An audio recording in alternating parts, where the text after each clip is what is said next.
Bu Mega dan PD Perjuangan atau mungkin juga Mas Hasto merasa jadi korbannya Presiden Jokowi nggak sih sekarang ini? Dulu ketika Pak Jokowi menjadi calon gubernur, itu kan kami semua bergotong royong. Kemudian karena melihat wajah Pak Jokowi seperti itu, lalu berbelas kasihan. Tapi begitu tadi malam saya iseng-iseng, berapa harta kekayaan Pak Jokowi ketika menjadi calon gubernur? Ternyata 27 miliar, lebih kaya dari kami semuanya. Jadi kecele sama Pak Jokowi itu berulang-ulang rupanya. Kira-kira kalau menggambarkan the style of Jokowi leadership. Ya, gimana itu? The three angles of Jokowi's leadership. Itu kami semua kan sebelumnya ya khilaf lah katakanlah seperti itu. Kita ini pemilik republik. Masa kita kalah sama satu keluarga. Lalu sekarang tiba-tiba untuk menjadi pejabat bisa apabila punya rekam jejak dengan Solo. Ada 3 ibu kota negara kita, Mas. Ibu kota ekonomi, bisnis dan industri Jakarta, ibu kota simbolik di Kalimantan Timur, ibu kota sesungguhnya di Solo. Ibu Mega, PD Perjuangan, Mas Hasto dan kawan-kawan itu kan bersama Pak Jokowi ketika proses itu berjalan. Lalu kemudian ketika suara-suara yang kritis bahkan keras sekarang muncul dari PD Perjuangan, orang melihat bahwa apakah bisa kita percaya otentisitasnya? Ini otentik atau tidak ini?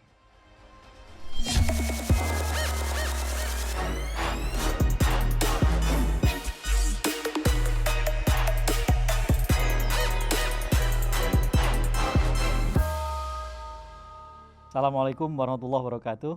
Berjumpa kembali dalam Keep in Touch, Kang Ep in Touch. Di episode terdahulu, ketika saya berdebat berdiskusi dengan Rocky Gerung, saya sekali menyebut nama Kiai Ma'ruf Amin dan tanpa menyebut Kiai.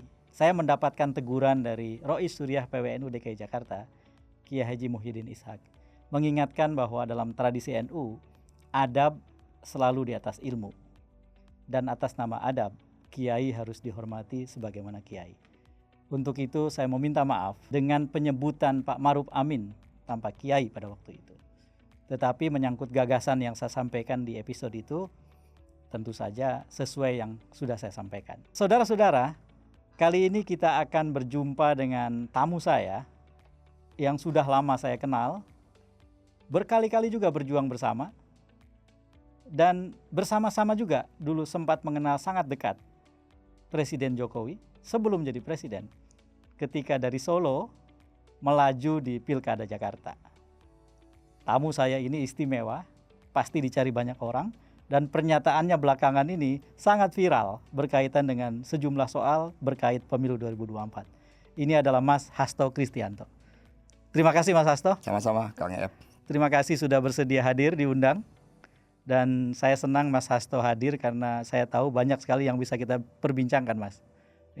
Saya juga mengucapkan terima kasih karena pernyataan-pernyataan dari Kang Ep yang merupakan pupuk yang membangun spirit di dalam membangun demokrasi kita.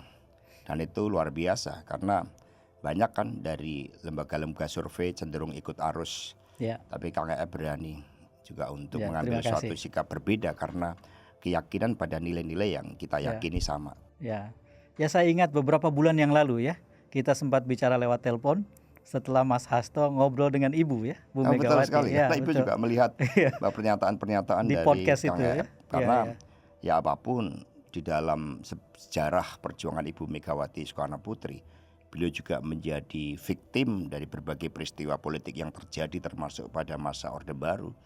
Kekuasaan yang otoriter itu nyata-nyata bertentangan dengan kehendak rakyat. Apalagi ketika kekuasaan otoriter itu membungkam suara rakyat, bahkan melenyapkan nyawa-nyawa rakyat yang seharusnya dicintai oleh pemimpinnya. Mas Hasto, ini langsung kita masuk ke pokok soal ini. Soal victim itu, viktimisasi gitu. Bu Mega dan PD Perjuangan atau mungkin juga Mas Hasto merasa jadi korbannya Presiden Jokowi nggak sih sekarang ini? Kalau itu sebenarnya nggak perlu dipertanyakan. Ya kita ini kan kami kan polos. Ternyata ada yang lebih menggunakan kepolosannya kan untuk menjadikan kami sebagai korban. Tadi malam kami iseng-iseng. Kebetulan saya lagi bersemangat melanjutkan disertasi saya di Universitas Indonesia yang kemarin memang saya tunda karena menunggu hasil pemilu tentang kepemimpinan strategis, ideologi dan pelembagaan partai serta relevansinya Ini sedang terhadap ditulis ketahanan disertasinya partai. ya? Sedang saya tulis. Oh. Tadi malam saya mikir-mikir. Dulu ketika Pak Jokowi menjadi calon gubernur, itu kan kami semua bergotong royong. Bahkan Ibu Mega itu sempat mengumpulkan seluruh kepala daerah kami untuk diajak gotong royong bersama. Ya, saya masih demi ingat kepentingan itu. partai. Lalu Mas Prananda juga putra Ibu, kemudian karena melihat wajah Pak Jokowi seperti itu, lalu berbelas kasihan. Sehingga akhirnya Mas Prananda juga mengordinir untuk mendapatkan dana saksi sebesar 6,2 miliar. Kami semua bergotong royong. Tapi begitu tadi malam saya iseng-iseng, berapa harta kekayaan Pak Jokowi ketika menjadi calon gubernur? Ternyata 27 miliar. Lebih kaya dari kami semuanya. Jadi kecele sama Pak Jokowi itu berulang-ulang rupanya. Maka kemudian saya tadi malam ya setelah baca berbagai teori kan, kemudian saya konstruksikan itu. Apa yang terjadi saat ini ya? Kira-kira kalau menggambarkan the style of Jokowi leadership. Kemudian saya ketemu itu the three angles of Jokowi's leadership. Wah, menarik ini, menarik. Jadi di tengahnya itu memang ambisi, kekuasaan. Lalu yang Machiavelli lah kira-kira gitu. Triangle-nya itu ada Machiavelli-nya. Kemudian ada feodalismenya karena itu juga yang struktur yang memang dipakai. Itu terbukti kan menampilkan simbol-simbol sebagai raja. Lalu sekarang dengan enteng aja nih anak-anaknya didorong gitu. Kami semua kan sebelumnya ya kilaf lah katakan seperti itu. Kemudian kilafnya panjang tapi Mas. Yang ketiga populis. Jadi triangle-nya kira-kira kayak gitu. Aku tadi malam langsung saya sampaikan, oh ini kira-kira salah satu temuan nanti yang untuk saya sampaikan. Dan itu kan dibangun dalam waktu yang lumayan pendek, Mas. Kalau kita lihat sejarah kekuasaan besar membangun dirinya, itu rata-rata kan memerlukan waktu yang cukup panjang ya. Pak Harto misalnya, ketika kemudian mengeluarkan asas tunggal 84 tahun 84 85, itu kan artinya setelah 20-an tahun itu. Ini kan juga 23 tahun sebenarnya. Dihitung dari wali kota. Kan 23 tahun karena ini yang saya sebut sebagai jebakan politik elektoral yang merubah suatu style dari seseorang, karakter seseorang karena kekuasaan, tapi juga lingkungan yang melingkupinya. Ini harusnya ada ahli psikolog, para psikolog yang meneliti tentang perubahan karakter ini. Karena pemilu elektoral ini kan basisnya individu pada akhirnya, suka atau tidak suka pilkada, berbeda dengan pemilu legislatif. Nah, ketika wali kota kedua mulai pemilu secara langsung, gubernur secara langsung, ini kan center of ego-nya lama-lama kan juga meningkat. Center of individualism lama-lama meningkat. Terjadi akumulasi dan kemudian ya semuanya orientasi pada orang per orang. Ketika ini terakumulasi dan ternyata kekuasaan itu juga ya bisa memberikan suatu kenyamanan barangkali. Atau suatu ambisi-ambisi atau bahkan juga suatu mimpi-mimpi tentang kekuasaan itu yang dirasionalkan dengan berbagai cara. Kalau zaman Pak Harto dirasionalkan dengan akselerasi percepatan pembangunan, akselerasi modernisasi, bahkan Ali Murtopo itu masuk ke kampus-kampus dan mengatakan 25 tahun ke depan, ini tahun 71 ya, Indonesia akan mengejar ketertinggalan dengan Jepang. Semua ikut arus itu. Sehingga karena ikut arus kita maju, langkah-langkah yang dilakukan untuk membungkam demokrasi dengan alasan pembangunan itu pun kemudian diamini. Muncul konsep masa mengambang, kemudian fusi partai, kemudian keterlibatan ABRI saat itu sebagai kekuatan sosial politik yang membungkam kebebasan. Itu semua diterima, diamini dengan alasan pembangunan. Nah ini kan juga sama logika yang dipakai dengan Indonesia Emas 2045, bonus demografi kita hanya 13 tahun. Ini yang kemudian narasi yang terus-menerus dibangun. Jadi analoginya sudah ada. Praktek-prakteknya secara empiris sudah ada. Mas, sebelum saya respon soal gaya tadi, ini kan Pak Jokowi jadi presiden 2014. Kemudian publik melihatnya bahwa pertengkaran atau konflik antara Pak Jokowi dengan PD Perjuangan itu kan terjadinya di ujung menjelang pemilu 2024 gitu. Ya sekalipun sebelumnya juga orang melihat ada gejolak, ada semacam ketegangan juga gitu. Seperti misalnya ada seperti indikasi bahwa Pak Jokowi itu nggak terlalu suka disebut petugas partai misalnya, semacam itu. Kalau menurut saya lebih pada aspek ideologis ya, karena beliau ini kan juga maunya cepat sehingga pragmatis, cenderung mengabaikan berbagai regulasi. Contohnya misalnya ketika kereta api cepat, Saya masih ingat itu Ibu Mega mengingatkan ada yang jauh lebih penting dari itu.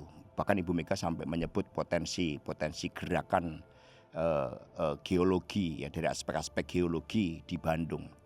Tapi semua diabaikan oleh Pak Jokowi. Saya mencatat di dalam buku harian saya ketika Ibu Mega memberikan masukan-masukan kepada Pak Jokowi. Dan beliau tetap menjalankan. Akhirnya kan sekarang fakta 70 tahun ke depan kita dibebani hutang dan belum tentu itu kembali. Jadi simbolisasi sama dengan Pak Harto dulu. Dengan mendorong paradigma pembangunan yang itu berbeda. Jadi kalau Ibu Mega ini kan perdebatannya kan selalu aspek-aspek ideologis. Hanya saja beberapa kami memang melakukan kompromi. Contohnya Undang-Undang Cipta Kerja. Karena saat itu memang COVID itu mengancam kita. Kita nggak tahu kapan berakhirnya. Sehingga dalam beberapa hal kami merelatifkan aspek-aspek ideologi karena nanti ke situasi normal kami bisa mengembalikan. Jadi itu yang terjadi. Jadi lebih pada benturan-benturan dalam cara pandang yang berbeda antara PD Perjuangan yang digerakkan aspek ideologis dan pragmatisme. Contohnya masalah pangan, kedaulatan pangan untuk memperkuat kemampuan petani yang didukung oleh riset agar kemampuan produksi pangan kita meningkat. Pak Jokowi kan lebih pada infrastrukturnya dan kemudian memaksa BUMN akhirnya Waskita Karya sekarang punya jeratan hutang yang begitu besar dan nyaris kolaps. Ya. Mas, dalam demokrasi itu biasanya sering diceritakan bahwa pemimpin itu memang harus punya 3 kualitas gitu ya. Yang pertama adalah gagasan demokrasinya, democratic mind-nya. Kalau dia kuat, maka dia punya modal gitu ya. Lalu kemudian yang kedua adalah democratic behavior, perilakunya, sesuatu yang layak diteladani orang gitu. Bahwa dari dia kita bisa melihat rujukan, dari dia kita bisa melihat contoh. Dan tentu saja itu yang baik gitu, menjaga etika, memuliakan hukum dan seterusnya. Dan yang terakhir itu adalah political skills, atau kalau dia berkualitas jadi democratic skills. Yang saya lihat Mas, ini mungkin sekaligus jadi diskusi disertasinya Mas Hasto ini ya. Yang saya lihat pada Pak Jokowi itu yang sangat menonjol political skills-nya. Sehingga sebegitu menonjolnya sampai kemudian kekurangannya dalam democratic behavior dan kekosongannya, hampir kosongnya democratic mind-nya Pak Jokowi itu seperti nggak kelihatan gitu, karena political skills-nya. Mas Hasto setuju nggak dengan penilaian begitu? Ya seharusnya kalau bagi seorang pemimpin yang punya tanggung jawab terhadap masa depan, ketiganya harus ada. Ya, semestinya ya. Iya, antara mind, behavior, karena mind itu menggambarkan skills, suatu visi dan kemudian skill-nya. Ya. Kalau hanya keterampilan politik yang lebih banyak menonjol tanpa ada suatu filosofi terkait dengan arah bangsa ke depan, ini berbahaya. Karena sama ketika melihat Indonesia dari cara pandang Solo, ini kan sayangnya kesadarannya akan terlambat. Karena terbukti seluruh pejabat-pejabat yang di sekitar Pak Jokowi kan berasal dari Solo. Ya. Artinya melihat Indonesia dari Solo, bukan Solo dilihat dari misalnya cara pandang kontribusinya bagi Indonesia dan dunia. Nah sehingga ini yang seharusnya menjadi pelajaran kita ke depan. Kalau belajar dari sosok Bung Karno kan lengkap. Gemblengan dari aspek karakternya itu sangat kuat karena beliau digembleng oleh Haji Umar Said Cokro Aminoto. Kesadaran budayanya digembleng oleh ibunya dengan nilai-nilai kemanusiaan, bangga dengan kisah-kisah kepahlawanan, kemudian falsafah bangsa, Bhinneka Tunggal Ika, Trihita Karana itu diajarkan. Bahkan bagaimana harus menghormati yang namanya alam sekitarnya itu diajarkan kepada Soekarno kecil. Kemudian nilai-nilai keislaman. Sehingga Soekarno juga sering disebut sebagai sosok santri yang memang sangat memahami seluruh perspektif tentang Islam. Saya kadang-kadang kalau datang di UIN mengajar tentang pemikiran Bung Karno dan Islam.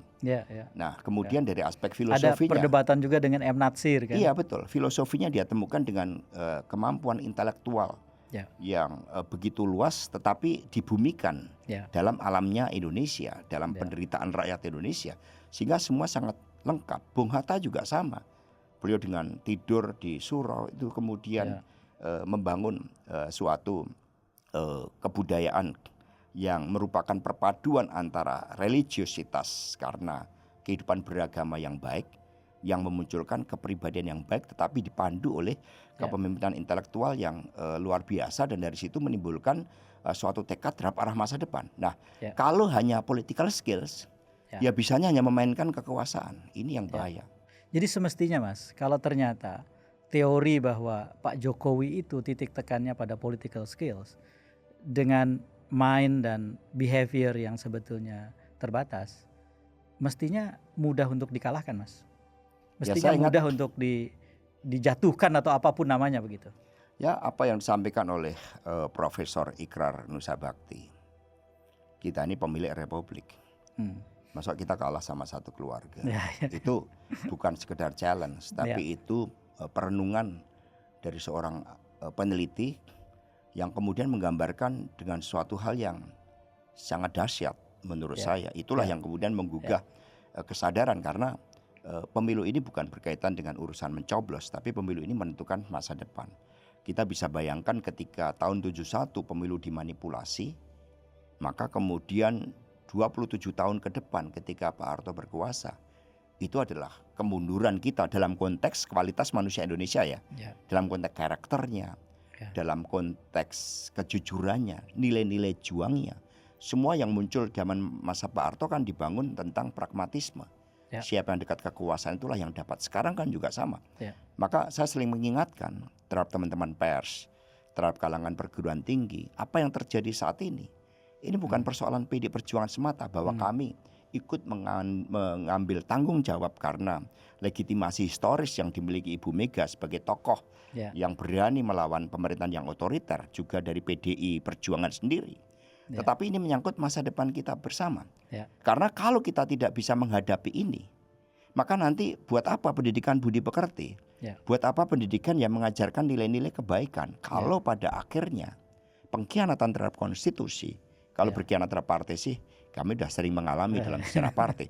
Tapi pengkhianatan terhadap konstitusi, pengkhianatan terhadap demokrasi, itu nggak bisa ditolerir. Bukankah ini akan mematikan masa depan kita, sama dengan Pak Harto yang 27 tahun akhirnya membuat kita jauh ketinggalan dengan Korea Selatan, semakin tertinggal dengan Jepang, bahkan kemudian dengan Singapura yang tidak memiliki sumber daya yang begitu kaya seperti Indonesia, tetapi Singapura mampu mengunci dari aspek geostrategis dan geoekonomi yang dimiliki Singapura terhadap kita, yang artinya kepentingan nasional kita yang dikorbankan. Singapura yang lebih banyak mengatur kepentingan-kepentingan nasional kita, itu dalam praktek. Mas Hasto, saya mau menghadirkan pikiran-pikiran orang ke atas meja kita, ke atas meja diskusi kita. Salah satu yang sering berkembang di diskusi itu adalah mereka memahami Ibu Mega, PDI Perjuangan, Mas Hasto dan kawan-kawan itu kan bersama Pak Jokowi ketika proses itu berjalan. Lalu kemudian ketika suara-suara yang kritis bahkan keras sekarang muncul dari PDI Perjuangan, orang melihat bahwa apakah bisa kita percaya otentisitasnya? Ini otentik atau tidak ini suara-suara dari PDI ini, dari Ibu ini, dari Mas Hasto ini? Karena selama ini kan bareng-bareng Pak Jokowi begitu. Nah, bagaimana itu dijelaskan Mas ke publik, Mas? Ya, kami ini kan diajarkan untuk ambek paramarta, mengedepankan mana yang penting. Kalau apa yang terjadi selama 10 tahun ini kami tulis dalam sebuah buku, orang akan melihat bahwa ada begitu banyak perdebatan dari aspek paradigmatik, teoretik, bahkan apalagi secara empiris. Artinya perselisihan di bawah permukaan itu sering terjadi selama ini. Bukan perselisihan ya sebenarnya, perbedaan-perbedaan. Tetapi kan kita lihat kan kita juga terbuai oleh populisme. Kita terbuai oleh di tiga triangle itu ya. Iya, betul. Salah satunya yang membuai itu populismenya itu ya. Dan juga dalam beberapa aspek kita juga harus akui. Memang kecepatan di dalam membangun infrastruktur itu sangat membantu kita, misalnya pada saat Lebaran. Tapi kalau kemudian akhirnya kita refleksikan secara ideologis, bukankah itu hanya menguntungkan bagi mereka-mereka yang punya mobil? Padahal seharusnya dunia ternyata bergerak berbeda di dalam tata kota. Jadi sekarang berbeda paradigmanya, bukan lagi jalan-jalan tol yang dibangun, tapi adalah angkutan massal, kereta api, kemudian kapal laut, karena itu yang paling efisien, paling murah. Ini yang harus dilakukan dengan sentuhan teknologi berbagai upaya untuk akselerasi di mana jarak menjadi relatif dengan kereta api dengan laut itu juga bisa dilakukan. Apapun saat itu kan kita juga terbuai dengan hal-hal itu, dengan kecepatan pembangunan, tetapi ternyata cost-nya kan juga cukup besar.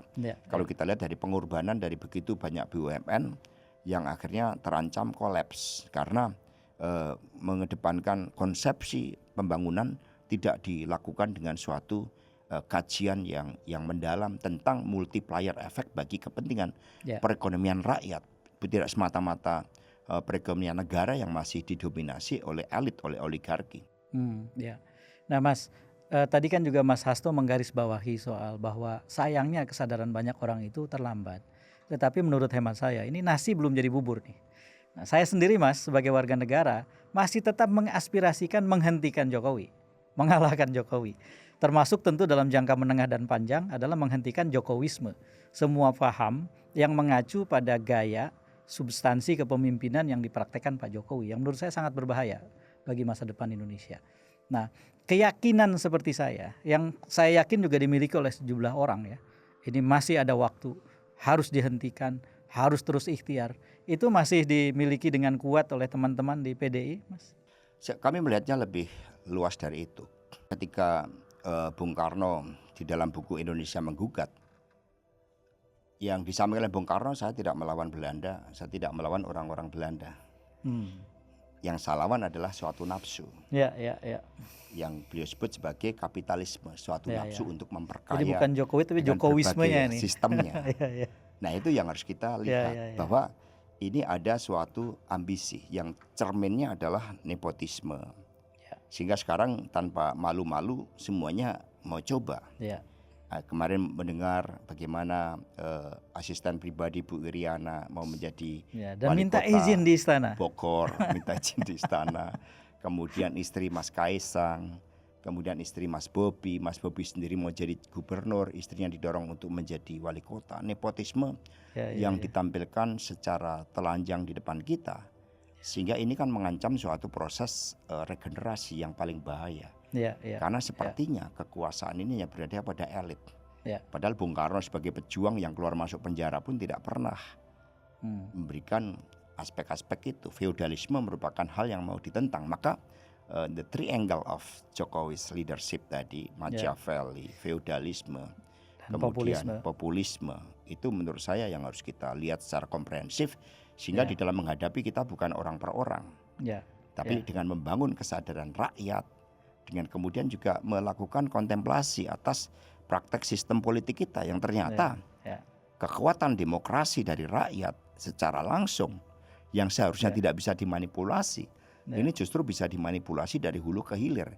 Sehingga sependapat dengan pemikiran-pemikiran Bung Karno, kalau kita analogikan, yang kita lawan adalah suatu paham tadi, Jokowi's leadership style tadi. Nah, kalau saya lihat itu Mas, segitiga kepemimpinan Jokowi itu mungkin bisa saya rumuskan begini Mas. Nanti kalau Mas Hasto punya pendapat lain tentu silakan. Populisme itulah yang memikat pada Jokowi, yang membuat dia berbeda dari yang lain. Dan memabukkan kita semuanya. Memabukkan. Dan itulah yang di 2014. Misalnya turun ke bawah. Yang disampaikan kan, ayo sebut 3 nama ikan. Dapat sepeda. Nah, seorang pemimpin kali kita perlu gagasan-gagasan besar, tetapi itu membumi dengan persoalan rakyat. Sehingga yang dilakukan oleh Bung Karno dulu sama Bung Hatta kan sama. Bung Karno mengatakan di balik kemerdekaan itu tidak akan ada kemiskinan dalam buminya Indonesia merdeka. Karena sistem politik yang kita bangun, ideologi yang kita miliki, bukan hanya politik demokrasi, tetapi juga ekonomi demokrasi yang berbicara tentang ekonomi dalam ranah keadilan sosial. Maka mengapa fakir miskin dan anak terlantar dipelihara negara. Dan kemudian kemerdekaan itu sebagai jembatan emas. Sehingga ini menggerakkan seluruh elemen bangsa untuk berjuang, bahkan rela menempuh jalan mati. Nah ini kan kita kalau kita evaluasi secara kritis, ya kadang-kadang kan guncangan-guncangan politik itu kan menyadarkan kita. Sama dengan PDI Perjuangan ketika tahun 2004 kami kalah pemilu, itu kan menyadarkan kami, meskipun saat itu juga muncul kepentingan-kepentingan asing terutama Amerika Serikat, karena sikap Ibu Megawati Soekarno Putri yang tidak setuju atas aksi unilateral Amerika terhadap Irak. Sikap Ibu Mega yang tidak setuju blok cepu diberikan kepada Amerika ke ExxonMobil. Sikap yang tidak setuju ketika Amerika memimpin perang melawan terorisme, kemudian Ibu Mega mengatakan ya terorisme nggak ada hubungannya dengan Islam, tetapi karena ketidakadilan masalah Palestina, maka perang terhadap terorisme itu harus dipimpin oleh PBB, tidak bisa atas nama negara mengancam kedaulatan negara lain. Itu yang membuat mereka tidak suka, yang kemudian bagaimana caranya melalui pemilu langsung Bu Mega dikalahkan. Itu aspek-aspek geopolitik yang tidak boleh kita lupakan. Kembali ke soal tadi Mas, populisme itu saya lihat itulah yang diperkenalkan, ditanamkan 2014. Kalau kita lihat periode presiden lah ya, yang sebelumnya gubernur atau ini. Tepatnya 2009. Ini ada risetnya yang sering saya sebut sebagai Markus Metzner. Jadi berarti 2009 waktu masih di Solo. BLT, bukan Pak Jokowinya. Itu Pak Jokowi kan menyerap berbagai dan dia mengatakan dia tidak suka BLT kan. Oh iya, artinya pemimpin itu kan harus satunya kata dan perbuatan. Beliau tidak suka BLT, tapi ketika untuk menjaga kekuasaan dengan bahasa yang mencela BLT waktu itu. Dan disempurnakan malahan sekarang. Disempurnakan apa? Bansos plus ada aparatur yang mengelilinginya. Sehingga mereka yang terima bansos ya mau tidak mau harus memberikan suatu dukungan. Dan resonansinya sangat kuat oleh menteri-menteri seperti Pak Zulkifli Hasan, Pak Erlangga, kemudian Pak Bahlil, semua memberikan resonansi terkait kamu sudah diberikan bansos ya dukung dong calon presiden dan wakil presiden di mana ada anak Pak Jokowi di situ. Kita disadarkan sama seperti 2004 yang lalu, maka kemudian kami banyak berbenah melakukan pelembagaan partai. Meskipun pelembagaan partai yang kami lakukan sejak tahun 2004 ini menghadapi ujian-ujian yang luar biasa dari pemilu tahun 2024.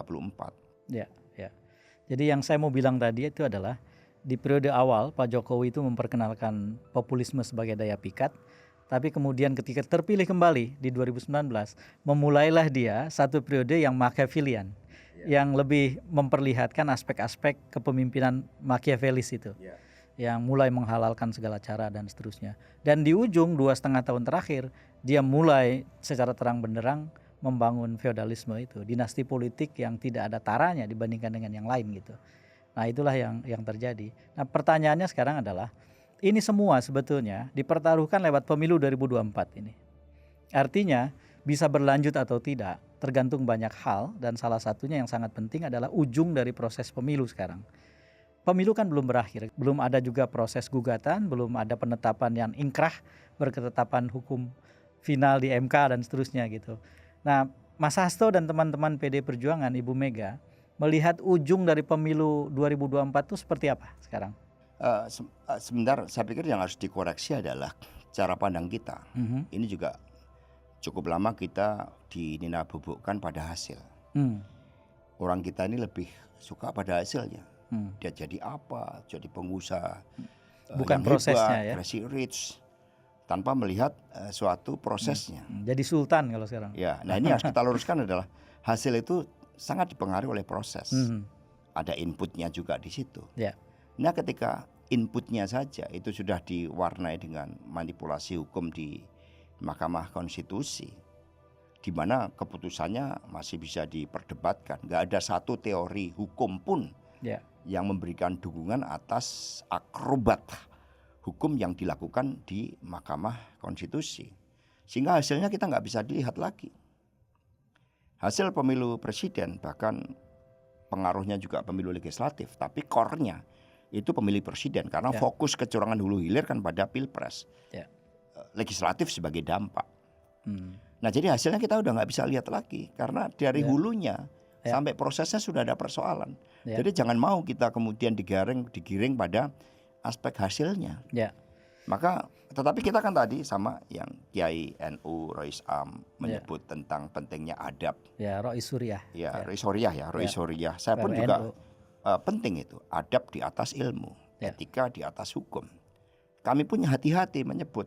Kami masih hormatlah juga apapun Pak Jokowi presiden, Kami bedakan dengan Pak Jokowi sebagai ayah Mas Gibran sebagai presiden. Maka di dalam mengungkapkan teori Pak Jokowi pun Saya menyebutnya kan masih Machiavelli, bukan Machiavelli. Takut orang maki-maki nanti. Jadi Machiavelli Iya. itu penting sekali. Ya, Itu terjadi realitas kehidupan. Jadi Mas Saib kembali pada ya, concern proses dan pertanyaan hasil tadi, tadi ya. inputnya dan prosesnya. Hasil otomatis mengikuti. Ya, Ketika dua-duanya sudah terjadi persoalan karena abuse of power, maka kita nggak bisa terima hasilnya. ya. Nah, saya belakangan ini memperkenalkan satu istilah namanya Prabowo Subianto Syndrome. Istilah ini saya gunakan untuk menggambarkan orang menolak hasil pemilu karena menganggap prosesnya cacat. Tapi kemudian ketika ia mempersoalkan, dia tidak punya bukti yang cukup untuk membuktikan penolakannya itu. Nah, itu yang saya sebut sebagai Prabowo Subianto Syndrome. Belajar dari pengalaman 2019 dan 2014 lah begitu. Nah, pertanyaan saya adalah teman-teman di pengusungnya Mas Ganjar dan Pak Mahfud MD, termasuk di dalamnya PD Perjuangan tentu saja, selain P3 dan seluruh tim secara keseluruhan, sudah punya kesiapan untuk membuktikan apa yang tadi disebut sebagai cacat dalam hal input dan proses itu, Mas, sehingga kemudian ada pembelajaran penting di pemilu sekarang. Tentu saja ketika desain kecurangan sama dengan seorang pencuri yang mau mencuri, pasti mencoba melenyapkan Barang bukti. berbagai barang bukti tanpa jejak kalau bisa. Tapi ketika kecurangan masif itu pasti meninggalkan petunjuk-petunjuk yang secara tidak sengaja ini sudah dikumpulkan. Inilah yang kami petunjuk konstruksikan. Tetapi yang penting adalah spiritnya dulu. Karena kami punya pengalaman. Dulu ketika kantor PDI diserang 27 Juli 1996, semua ingin menempuh jalan revolusi. Tapi Bu Mega mengatakan memilih jalan hukum, maka kemudian dibentuk TPDI dan menggugat di 236 kabupaten kota. Semua protes, Ibu, semua dikuasai Pak Harto, hakim, jaksa, seluruhnya. Kemudian mengapa kok kita itu? Lalu Ibu Mega mengatakan, masa di antara anak-anak bangsa 236 hakim, jaksa, kepolisian nggak ada satupun yang punya nurani? Mau kemana republik ini kalau tidak ada yang punya nurani? Begitu ada satu yang punya nurani lalu gugatan kita dimenangkan, maka itulah moral force, itulah kebenaran. Jadi secara empiris kami punya inilah yang kami meyakini. Dan hakim-hakim MK melihat MK yang terpuruk saat ini, tentu saja kalau mereka concern betul pada panggilan tugasnya bagi bangsa dan negara, sudah ditulis di konstitusi bahwa hakim MK itu harus memiliki sikap kenegarawanan. Kalau mereka tidak ingin melanggar sumpahnya, maka ini otomatis akan terpanggil untuk menegakkan kebenaran, tidak hanya sengketa hasil tetapi juga prosesnya untuk dilihat. Kalau kemudian aparatur kepolisian menyadari tanggung jawabnya, kebetulan di Trunojoyo itu kan ada museum TNI. Ini ada nih Pak Hugeng. Kalau kemudian insan dari Polri ini melihat gambar Pak Hugeng, melihat perjuangan para pendiri Polri yang berjuang dengan semangat merah putih bagi kepentingan bangsa dan negaranya, lalu kemudian mereka merenungkan betapa kemarin mereka terlibat di dalam mengintimidasi kepala desa, mengintimidasi anggota-anggota legislatif kami, mengintimidasi mereka-mereka yang punya kekuatan penggerak, mengintimidasi pengusaha yang mau membantu Ganjar Mahfud. Tiba-tiba mereka bertobat karena ingin menegakkan merah putih, lalu mereka punya keberanian seperti Jenderal Hugeng. Oh, ternyata nama itu lebih baik daripada sekedar pangkat. Nah, kami percaya bahwa kekuatan patriotik ini akan bangun, akan bangkit. Dan sekarang banyak anak-anak muda. Kemarin kami bertemu dengan pakar IT dari ITB, yang dia bisa konstruksikan dengan baik dan kemudian membuka celah di KPU. Bagaimana saat ini, detik ini terjadi perubahan C1, pengisian C1 sebanyak 458.000 kali. Dan kemudian dia menemukan bahwa jumlah suara sah pasangan 01, 02, dan 03 seharusnya kan sama dengan total suara sah. Di sini terjadi perbedaan 25,8 juta. 25,8 juta. Dan kemudian saya juga punya dari pakar IT yang lain, setelah menormalisasi JSON script yang diinstal di dalam sistem KPU oleh kekuatan politik di luarnya yang membuat Ganjar Mahfud dikunci 17%, ternyata setelah itu dinormalisasi pada tanggal 16 Februari jam 2 pagi dengan jumlah TPS yang masuk 53%. Berarti 2 hari setelah hari H itu? Iya, ternyata perolehan Ganjar Mahfud 33%. Lalu 02 43%. Dan ini kan senafas dengan temuan Kompas, juga Kumparan ketika melakukan survei terhadap mana yang setuju hak angket. Rata-rata kan berkisar 62 sampai 68%. Kalau 02 yang diunggulkan Pak Jokowi ini benar-benar menang murni, yang setuju hak angket nggak akan 62%. Ya. Pasti sesuai dengan gambaran di bawah 50% suara mereka, lah. di bawah 50%. Dan kemudian mengapa Pak Jokowi masih harus melakukan konsolidasi kekuasaan pasca Pilpres? Artinya ada sesuatu yang ditakutkan sehingga harus membangun suatu persepsi the majority power yang ada di kekuasaan eksekutif dan parlemen. Ini kan berbagai fakta-fakta yang kita temukan, tapi di atas segalanya berjuang tentang kebenaran itu kan tugas kita. Kalau enggak buat apa pendidikan agama kita sejak kecil? Kalau kita enggak berani berteriak. Lalu kita bisa bayangkan, mohon maaf ini, kepada oknum-oknum dari Polri dan TNI yang terlibat di dalam pergerakan itu. Bukankah struktur di TNI dan Polri itu struktur komando? Apakah inisiatif untuk menekan kepala desa itu inisiatif orang per orang? Itu tidak mungkin. Pasti itu komando oleh struktur yang lebih tinggi dan pada akhirnya terkait dengan struktur yang paling tinggi, yaitu yang disebut sebagai abuse of power dari presiden. Ini kan yang terjadi. Nah, kalau kita mau merendahkan martabat TNI yang seharusnya punya kekuatan yang luar biasa, yang kami itu punya imajinasi TNI menjadi kekuatan yang paling hebat di dalam menjaga perdamaian dunia sesuai dengan gagasan Bung Karno. TNI menjadi kekuatan pertahanan yang menjadi pintu gerbang dari Samudra Hindia menuju Pasifik sesuai dengan teori geopolitik yang saya temukan. Dan Polri itu menjadi kekuatan merah putih yang mampu menjaga tertib hukum. Bayangkan kalau Polri kita sama dengan penegakan hukum di Singapura, di mana orang mau merokok sembarangan aja takut, orang mau mencuri takut, orang mau korupsi takut. Ini kan TNI akan muncul hugeng-hugeng yang baru. Nah, kami berharap bahwa ketika mereka upacara menyanyikan lagu kebangsaan Indonesia Raya, akan terbangunkan sikap patriotisme itu, bahwa apa yang mereka lakukan di dalam pemilu, meskipun ini saya sebut sebagai oknum-oknum, itu kemudian muncullah panggilan jiwanya untuk sama berani bertindak seperti Jenderal Hugeng itu, menegakkan tertib hukum. Ini karena kalau tidak nanti menjadi pelajaran buruk bahwa yang naik pangkat itu ternyata bukan merit system.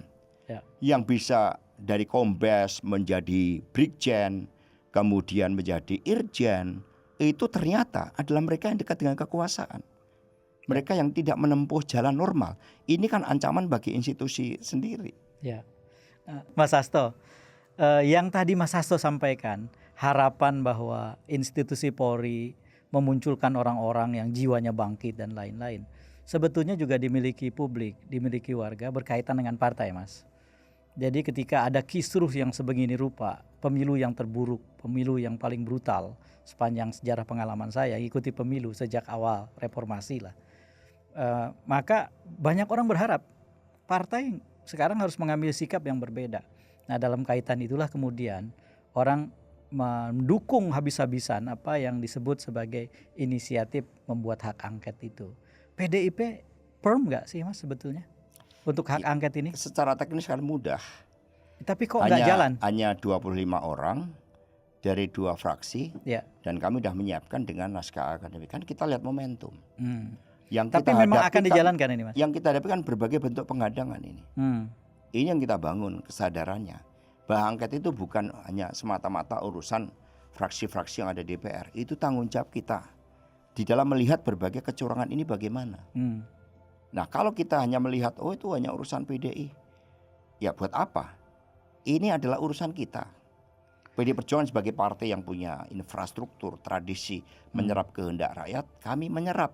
Ini pergerakan dari kampus memanggil, pergerakan dari civil society. Tapi ada suatu topangan dari kesadaran rakyat.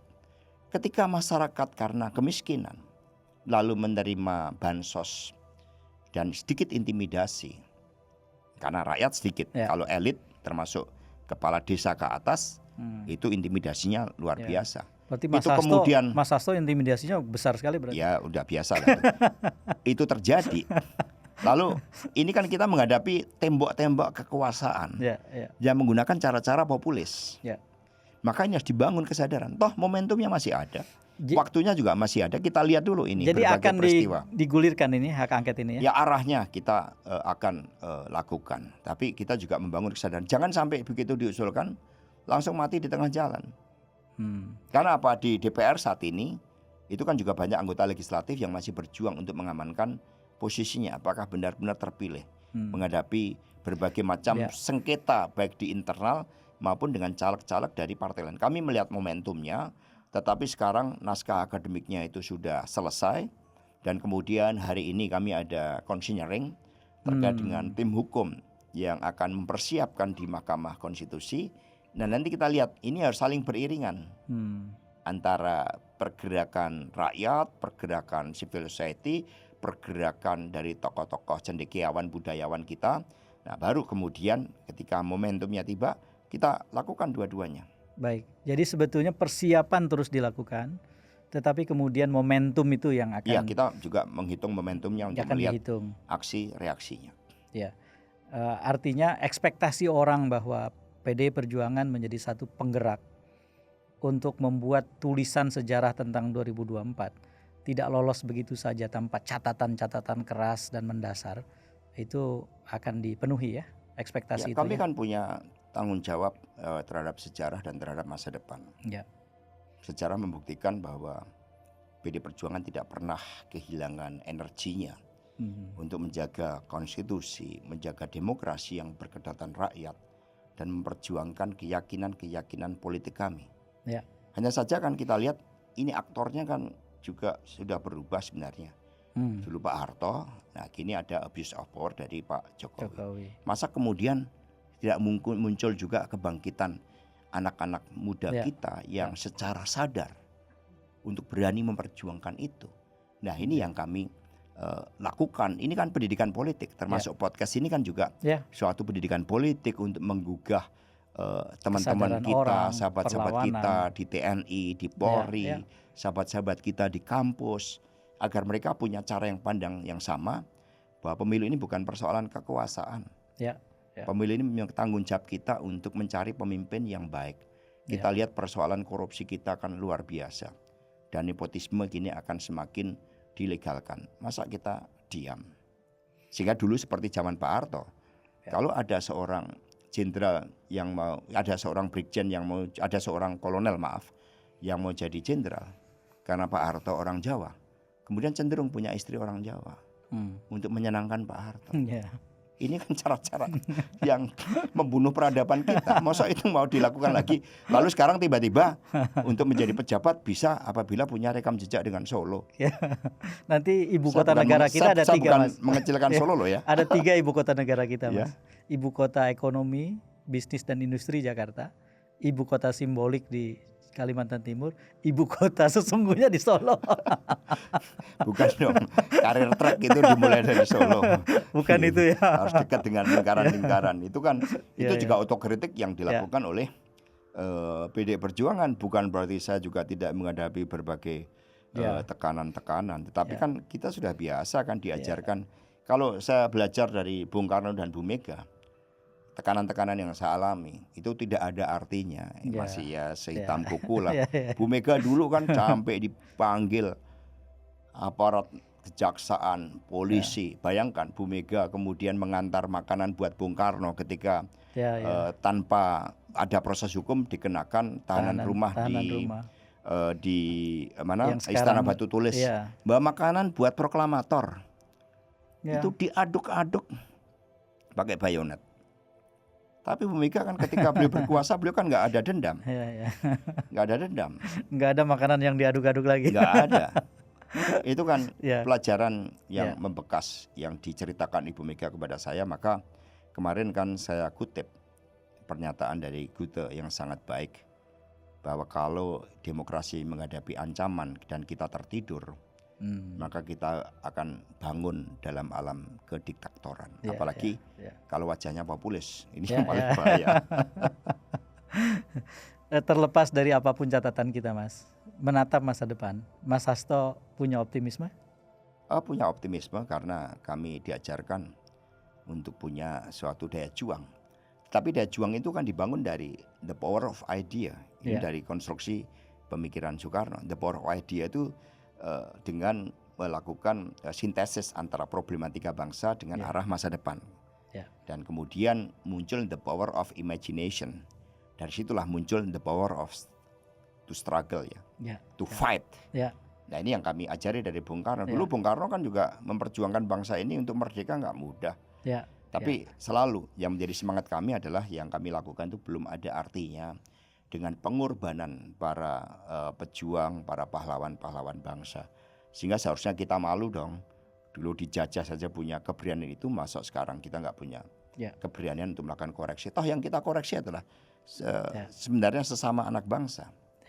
Artinya seberapa menantang pun kepemimpinan besok hari yang akhirnya kita punya, sekarakter penjajah sekalipun pemimpin itu, ya kita harus siap, kita tetap optimis.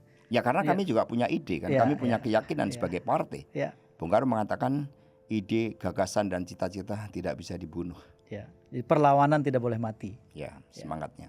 For fighting a nation there is no journey ends. Baik Mas Hasto, terima kasih Sama-sama. banyak. Senang sekali bisa ngobrol. Banyak sekali yang kita obrolin. Masih banyak yang tersisa, Mas. Jadi nanti saya akan undang lagi Mas Hasto. Terima kasih di Keep in Touch. Dan saya juga senang belakangan ini kita sering komunikasi, saling mendukung, saling mendoakan, dan saling menjaga, memperjuangkan demokrasi untuk rakyat. Betul. Dan menurut hemat saya itulah yang harus dilakukan oleh banyak orang sekarang. Karena sudahlah masa lalu di mana kita dipertikaikan dengan begitu mudah itu, sampai akhirnya yang menang adalah yang mempermainkan pertikaian itu. Sudah tidak boleh lagi berulang. Baik, terima kasih Mas Hasto. Terima kasih banyak.